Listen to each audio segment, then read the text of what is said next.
Bonjour à tous. Donc là, je viens de entreapercevoir, voire peut-être de comprendre la petite différence qu'il y a entre dopamine et noradrénaline. Il s'avère qu'en période estivale, vu qu'il fait chaud, le sucre et la chaleur ambiante fait que au niveau du derme, je n'ai pas de, je suis bien si vous voulez. Ce qui fait que je vais plutôt utiliser le sucre plus que, entre guillemets, en cas la dopamine, plutôt que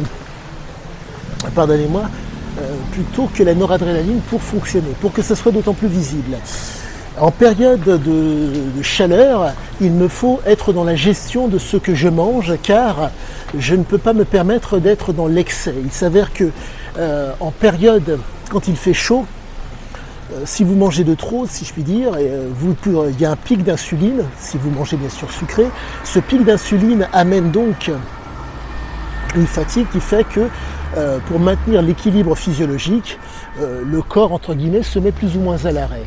Par contre, en période hivernale, le fait de manger très calorique change la donne. Il s'avère que le froid sur votre peau fait que vous générez d'autant plus d'énergie pour pouvoir tenir. Ce qui fait que cette espèce d'aspect qui au demeurant a l'air d'être noradrénergique, donc entre guillemets on va dire néfaste, fait toute la différence.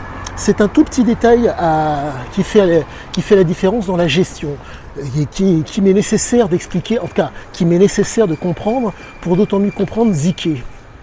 Mon objectif est de vous donner des éléments qui, j'espère, vous seront utiles pour peu que vous soyez malheureusement dans une situation de difficulté, pour que ça soit d'autant plus visible. Et je vais essayer de vulgariser au maximum.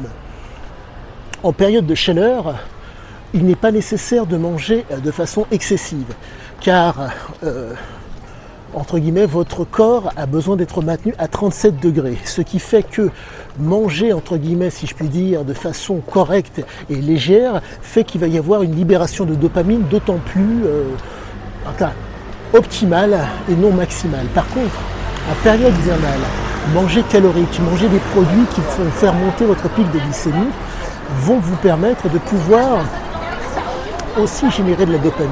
Mais la petite différence sera la suivante, c'est que vous allez manger extrêmement calorique, ce qui fait que c'est ce côté, si je puis dire, néfaste, qui fait que normalement vient le pic d'insuline qui fait que vous tombez KO, n'interviendra pas. En tout cas, interviendra d'autant plus tard à cause des conditions climatiques. Ce qui fait que vous allez vous retrouver avec, limite entre guillemets à être dans la noradrénaline pour pouvoir générer de la dopamine. Voilà ce qu'il en est. Donc je pense ne pas être loin du vrai, je pense avoir trouvé un élément parmi tant d'autres que nous vivons et que je n'arrivais pas sur lequel j'avais du mal à mettre des mots dessus. Quoi qu'il en soit, sachez que les cours, j'ai l'intime conviction, vont bientôt commencer.